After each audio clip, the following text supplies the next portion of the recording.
E aí, pessoal, tudo bem? Vamos lá, vamos partir para falar do Japão. O Japão, né, geralmente conhecido muito por a sua questão tecnológica, o seu desenvolvimento, né, técnico, científico e uma disciplina educacional muito forte, muito marcante, né? Geralmente o que a gente vem na nossa cabeça é a imagem, né, de uma cidade toda iluminada, como essa aqui no fundo, né?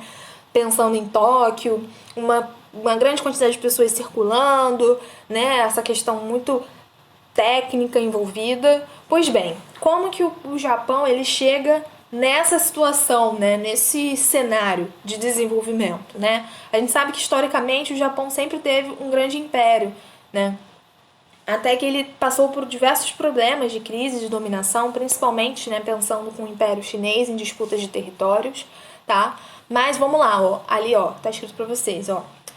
A partir da Segunda Guerra, né, onde teve um grande acontecimento histórico, que inclusive essa semana tem feito referências, né, por conta aí do aniversário, do aniversário, como se fosse comemoração, né, da explosão de Hiroshima, né, os Estados Unidos soltou uma bomba atômica em Hiroshima, no Japão, na Segunda Guerra. A cidade ficou totalmente devastada, o Japão acabou afundando em crise, foi um dos estopins, digamos assim, para a perda do Japão na Segunda Guerra Mundial. Então, enfim, ele teve aí um processo de perda material muito grande por conta da Segunda Guerra, mas a disciplina japonesa fez com que eles realmente se reerguessem da guerra nesse momento e começaram a se reestruturar no mundo durante a Guerra Fria, tá? Após a Segunda Guerra Mundial, a gente começa a ter a Guerra Fria. Então a disputa, né, hegemônica fica lá com os Estados Unidos e com a União Soviética, e nas beiradas, digamos assim, o Japão vai sofrendo intervenções, até mesmo americanas, para ir se desenvolvendo e acumulando capital, principalmente pensando em questão industrial e também em questão educacional, que isso na verdade sempre existiu, de certa forma, tá? Então, o que o Japão fez para melhorar a sua economia depois dessa derrota da Segunda Guerra Mundial e a sua ascensão durante a Guerra Fria? Houve o desenvolvimento do capital social. Quando a gente fala de capital social, a gente está falando disso, né? Investimento em cultura, investimento em acesso básico a questões sociais, educação, saúde, tá? Desenvolvimento intelecto mesmo de ser humano, tá?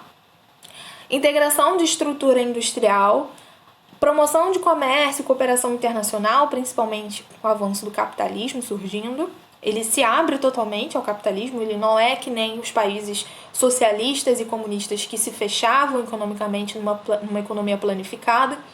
Fomento e desenvolvimento científico e tecnológico, eles investiram em educação, logo eles investiram em conhecimento tecnológico, uma revolução técnico-científica acontecendo ali, né, já para os anos 60, anos 70. Diminuição das disparidades entre as grandes e pequenas empresas para incentivar cada vez mais a disputa comercial, né? Então, eles seguiram, de certa forma, um modelo do capitalismo e que foi dando certo devido à sua estrutura, né, de tamanho de população, ao aceito, né, das ideologias propostas no mundo, aceito, né, aos desenvolvimentos tecnológicos e científicos. E aí, não sei se vocês se lembram, mas enfim surge uma terceira revolução industrial que vai nascer exatamente no berço do local que a gente está falando, no Japão. A terceira revolução industrial, com o toyotismo, né, trouxe, de certa forma, essa disciplina japonesa na organização das fábricas e das empresas, né, uma mudança técnica muito aprimorada, em que você teve a substituição de uma mão de obra humana para uma substituição de uma mão de obra cada vez mais robotizada, cada vez mais tecnológica, né? E onde você tinha uma reestruturação da produção, onde você não vendia, né, todos os seus produtos de uma vez só, como era no Fordismo, né? Você teve uma mudança, ele aprendeu com os erros do modelo americano e implementou uma nova tecnologia e um sistema de gestão empresarial melhor, né? Então é aí que surge, né, o just in time, onde ele vai fazer um planejamento de onde ele vai redistribuir os seus produtos. Afinal, ele já começa a ter acesso à internet, à globalização. Então, o ambiente internacional econômico também está propício para isso. Então, somando todas essas características, o Japão finalmente estoura, tá? E ele, como falei, é uma região pequena, né? Não sei se você lembra lá do tamanho dele, né? Deixa eu vir aqui, já vou dar um spoiler. Exatamente. Ali, ó, do lado da Coreia do Sul, é a região do Japão, né? Então, assim, o Japão, ele sofre, né, com essa ascensão, com essa revolução industrial, né, da robotização, da revolução técnico-científica, e ele precisa expandir. Ele precisa expandir a sua economia, né? Porque as demandas internacionais estão pipocando muito mais rápido, né? A gente está num mundo onde a globalização está surgindo, né? E territorialmente ele não tinha como expandir, né? Lembrando que também tinha o domínio americano na época, então você também não podia expandir para as Américas ainda inicialmente. Então, qual é a solução do Japão para a expansão dessa atividade industrial e tecnológica da época? É expandir para os países subdesenvolvidos vizinhos, entre aspas, né? Mas ali da região do Oriente Médio não, do Extremo Oriente e do Sudeste Asiático, né? Que é aí que vai surgir os tigres asiáticos, né? Então, os tigres asiáticos são esses países próximos à região do Japão, né? Onde vão ter grande taxa de crescimento industrial, de uma forma rápida, de uma forma efetiva, nas décadas de 60 a 90, incentivadas e impulsionadas pelo Japão e também por quem? Os Estados Unidos, né? Que vai começar a apoiar o Japão porque ele percebe uma dinâmica capitalista surgindo ali nessa região. E ele tem medo de quem aparecer, né? Dos seus inimigos da Guerra Fria, né? As repúblicas socialistas soviéticas, a União Soviética, né? Que tem ali do lado uma parceira enorme, que é a China, né? Então ele tem medo, né, que a expansão dessa área, né, não seja consolidada pelo capitalismo. Então o Japão e os Estados Unidos vão se desenvolvendo, né, em suas tecnologias. À medida que eles vão avançando, eles vão criando mercados.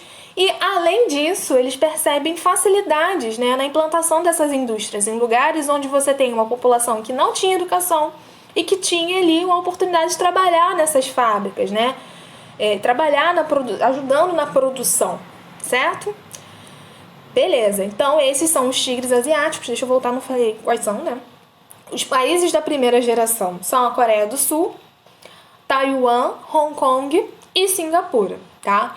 Esses são os 4 primeiros tigres asiáticos. Tranquilo? Pois bem, então o contexto desses tigres asiáticos vai estar no mundo Guerra Fria, o mundo bipolar, ou se vestir a camisa do capitalismo dos Estados Unidos ou do socialismo da União Soviética. Então o Japão já estava crescendo nesse incentivo, né, pensando mesmo num modelo capitalista, então ele de certa forma vai disseminar isso, né, vai se apropriar desses benefícios, tá? E vai expandir a sua região, a sua área de influência para esses outros locais, sendo então a sua grande potência regional, né, asiática. Bom, então as empresas japonesas vão investir em Taiwan, Coreia do Sul, Singapura e Hong Kong, vão construir as cidades grandiosas, né, como se fossem pequenos modelos do que aquilo que a gente tem lá em Tóquio, né, cidades que vão ser cada vez mais urbanizadas, vão ter infraestrutura para poder dar conta, né, da chegada desses escritórios e dessas indústrias, certo? Então a gente tem um crescimento acelerado econômico, então eles vão ser chamados de tigres asiáticos, e também a questão do preço da terra ser mais barato, né?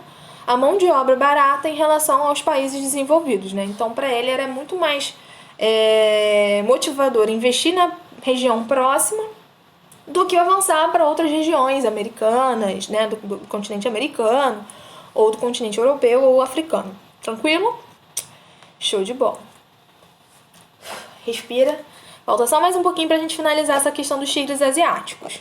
Vamos lá. Eu falei para vocês que a gente falou dos primeiros Tigres asiáticos, a primeira geração, né? Que é da década de 60, que é onde você começa a ter esse sucesso, digamos assim, japonês, e que ele começa a querer expandir para outras áreas.